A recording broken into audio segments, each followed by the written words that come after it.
Malaysia. Kau tulis dia pada Wan Nur bila tengok laut tu kan. Cantik, Saya memang suka. Lepas tu kalau dapat nyanyi, ni khas tak awak tahu. Let it go, let it go.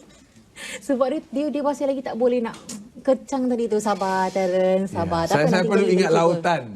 Lautan. Ingat saja lautan. Okey, sekarang ni yang paling penting adalah untuk kita membawakan ada satu topik berkaitan dengan Hari Kesihatan Persekitaran 2018. Okey, kerana kalau diikutkan pada 26 September merupakan Hari Kesihatan Persekitaran Sedunia atau singkatannya WEHD. Dan bagi memperingati dan juga menghargai komitmen pengamal kesihatan persekitaran seluruh dunia dalam mencegah faktor biologikal, kimia dan fizikal yang mengancam kesejahteraan manusia. Jadi untuk sambutan kali ini, kita nak tahu info lanjut bersama-sama dengan tetamu kita. Ya, kita perkenalkan dua orang tetamu kita yang telah pun berada di studio. Kita bersama dengan Tuan Haji Syahroni Khairi, Presiden Kesatuan Inspektor Kesihatan Semenanjung Malaysia. Dan juga Encik Hasnaini Hassan, Pengerusi Jawatan Kuasa Sambutan Hari Persekitaran Kesihatan 2018. Terima kasih kerana bersama kami. Ya. Mungkin ramai yang tidak tahu wujudnya Inspektor Kesihatan Persekitaran. Jadi kita ingin tahu apakah tanggungjawab seorang Inspektor Kesihatan. Sebelum tu, terima kasih. Selamat pagi dan Assalamualaikum warahmatullahi wabarakatuh. Jadi suka saya, sebelum saya menjelaskan apa dia Inspektor Kesihatan dan sebagainya, saya suka kita follow track dia ikut sejarah dulu. Boleh. Kalau sebelum 1960-an dulu, Inspektor Kesihatan ni dikenali sebagai Sanitary Inspector. Itu 1960 dulu, sebelum lagi. Lepas tu 1960 baru ditukar kepada Merinyu Kesihatan. Merinyu Kesihatan. Kemudian pada 1980-an tu Inspektor Kesihatan ataupun Health Inspector. Dan 2002 ni barulah yang terbaru sekarang ni yang kita jawab ialah Penolong Pegawai Kesihatan Persekitaran. Dan juga ada juga pegawai kesihatan persekitaran. Dan perkhidmatan kita ni banyak ataupun boleh katakan majoritinya di Kementerian Kesihatan Malaysia. Walau bagaimanapun ada juga di pihak berkuasa tempatan, di institusi, kemudian ada juga di lain-lain agensi. Jadi tanggungjawabnya bagaimana? Mengawal selia kesihatan persekitaran. Tugas dan tanggungjawab kita yang pertama sekali ialah kita menentukan supaya persekitaran kita, environmental kita tidak menjadi memudaratkan kepada manusia ataupun menyebabkan memberi penyakit ke mengancam kesihatan dan sebagainya. Kita ambil contoh satu lah, contohnya sebagai kawalan penyakit bawaan vektor, dengue. Apabila kita duduk di dalam satu buah rumah, kita mestilah hendaklah menentukan rumah kita dan persekitaran kita, dalam rumah dan luar rumah tu mesti bebas nyamuk Aedes. Supaya tidak nyamuk Aedes itu nanti menggigit manusia dan menyebabkan penyakit dengue. Ini sebab itu persekitaran itu penting. Itu salah satu. Yang keduanya kalau bagian makanan. Contohnya bagian makanan sendiri memang kita sebagai pegawai kesihatan persekitaran ini kita dilindungi oleh akta-akta kesihatan awam. Contohnya akta makanan, akta kawalan penyakit-penyakit dan sebagainya. Jadi kalau akta makanan, kita menentukan supaya makanan yang sampai, yang dikonsum, yang digunakan oleh manusia atau masyarakat itu mesti selamat. Jadi kita jalankan pemantauan lah. Dan pemantauan kita banyak. Di pintu-pintu masuk, contohnya di airport, di pelabuhan-pelabuhan dan sebagainya. Kita memang Inspektor Kesihatan ditempatkan ataupun PPKP, Penolong Kesihatan Persekitaran ditempatkan di tempat-tempat tersebut. Dan juga di airport macam itu juga. Kita mengelakkan kalau tuan-tuan mungkin tuan-tuan ingat krisis di mana kita telah dicemari dengan radioaktif pada masa dulu. Sebab tu kita kawal awal-awal lagi di pintu-pintu masuk ini supaya mereka jangan masuk. Ini di antara tugas-tugasnya banyak lagi. Nampaknya kita faham dan kita berterima kasih kerana wujudnya profession ini kerana membantu untuk menjaga kita daripada vektor dan segala yang buruk di dalam persekitaran. Betul, pengamal kesihatan kita sebut pengamal kesihatan yang profesional. Jadi mereka mencegah dulu, memantau, mencegah sebelum perkara-perkara yang tidak diingini berlaku. Itulah penting kebersihan persekitaran. Okey, dan kalau kita boleh kongsi juga lagi, apa agaknya isu-isu semasa yang berkaitan dengan kesihatan persekitaran ni, kalau kita boleh wali kota juga. Okey, terima kasih. Assalamualaikum. Selamat pagi. Okey. Untuk isu-isu yang berkaitan dengan kesihatan persekitaran, kalau kita di Malaysia, sekarang ni lebih terdedah ataupun lebih dibebani oleh penyakit lah. Okey, sekarang ni kalau tempat kita di Malaysia ni, antara penyakit-penyakit yang sering kita hadapi ataupun ancaman kepada kita adalah berkaitan dengan denggi. Okey. Kalau untuk denggi ni, kalau kita tengok, dia berkait rapat dengan pembangunan perkembangan perbandaran. Okey, kalau kita tengok bandar besar dengan sistem perbandaran dia dengan yang kurang sesuai ataupun tidak terurus akan menjurus pada berlakunya penyakit jangkit disebabkan denggi ni ada kaitan dengan nyamuk. Okey. Biasanya nyamuk ataupun yang spesifik nyamuk yang menyebabkan denggi ataupun membawa denggi adalah merupakan nyamuk Aedes, di mana nyamuk Aedes ni tempat pembiakan dia merupakan orang kata dalam bekas-bekas air bersih.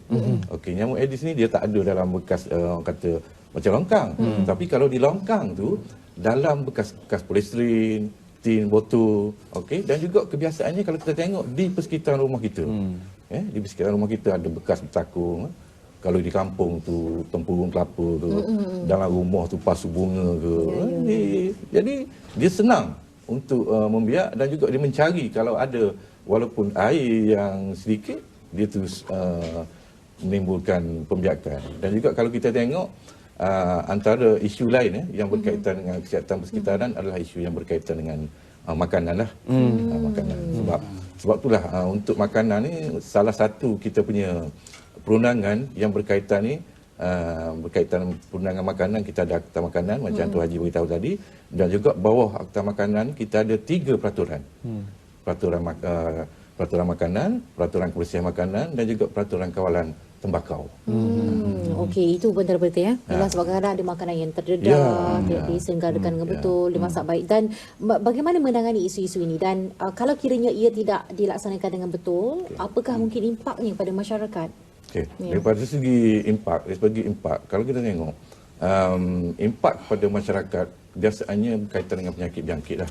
Okey, dan juga antara penyakit jangkit yang lebih ataupun senang menjangkiti kita disebabkan oleh makanan yang tak bersih adalah keracunan makanan. Okay. Dan juga dengan makanan tak bersih tadi, dengan kita adanya akta kita, akta kita itulah yang dapat mengawal dengan penguasaan yang kita jalankan. Jadi selain daripada kita menjalankan macam Puan beritahu tadi berkaitan dengan aktiviti pencegahan tadi, untuk kita ada juga yang segi penguasaan. Kita untuk menguasaan undang-undang dan juga daripada segi undang-undang kesalahan ataupun yang tidak mematuhi kebersihan tadi kita boleh sukan di mahkamah ataupun kita boleh keluarkan kompaun terus ke atas kesalahan berlaku, ke atas pengendali makanan ataupun apa-apa pengeluaran makanan.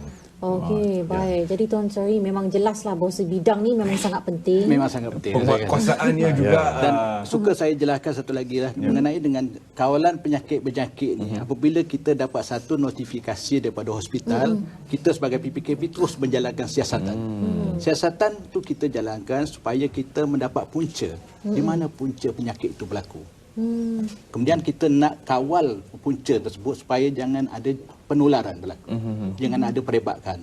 Dan satu lagi ialah kita kalau seboleh-bolehnya semua pintu-pintu masuk ni kita tutup ataupun kita buat screening. Kita buat penapisan. Sebab sekarang ni banyak penyakit-penyakit yang timbul semula. Contohnya macam malaria. Dulu malaria kita dah boleh kawal semua, tapi slowly sekarang ni ada menunjukkan peningkatan. Penyakit TB. Penyakit TB pun ada juga sumbangan daripada pendatang izin, pendatang tanpa izin yang masuk. Ini sebenarnya kita ada tapisan-tapisan yang siasatan-siasatan yang kita jalankan dan kita akan follow, kita akan ikuti dengan siasatan kawalan dan sebagainya. Memang kita jalankan di lapangan-lapangan. Kalau kita lihat daripada tema sambutan untuk hari ini, lebih jauh tema ini, lebih besar tema ini daripada sekadar persekitaran sahaja. Boleh tolong kongsikan Cik Hasnan ini? Okey, tuan, untuk tema pada tahun ini, kita sebenarnya untuk Hari Kesihatan Persekitaran ni kita bermula pada 2011. 2011 hasil daripada Pertubuhan Kesihatan Persekitaran Sedunia telah mengisytiharkan 26 September itu sebagai Hari Kesihatan, dan juga bermula pada 2012 kita mula sambut. Bermula pada 2012 kita punya tema berubah-ubah. Macam yang Tuan beritahu tadi lah.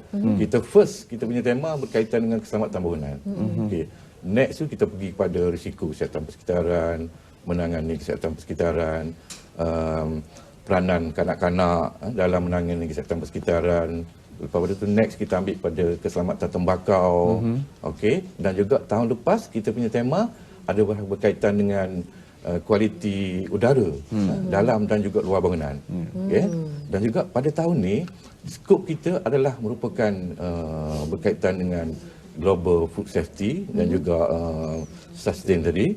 Disebabkan kalau kita tengok sekarang ni, untuk keselamatan masyarakat, untuk keselamatan masyarakat, kita tak nak berlakunya penipuan. Penipuan yang berkaitan kepada masyarakat, berkaitan dengan makanan, dan juga kita nak pastikan semua masyarakat ni sihat, selamat.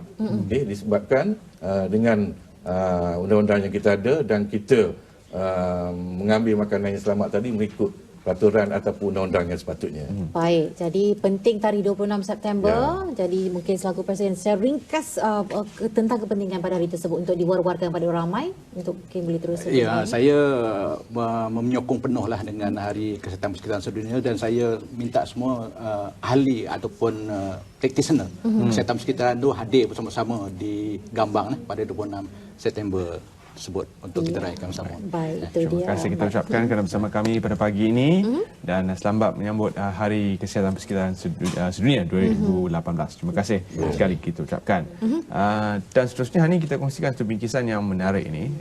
Saya pernah ingat satu ketika bila saya berada di Brunei Darussalam. Mereka bertanya kepada saya, di Malaysia ada mak rempit kan?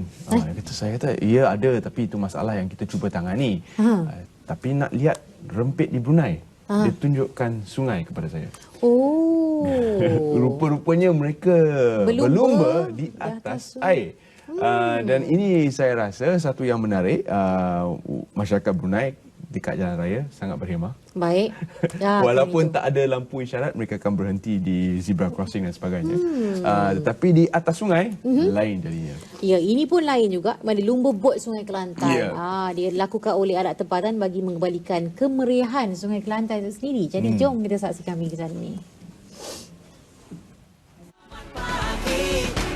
Malaysia.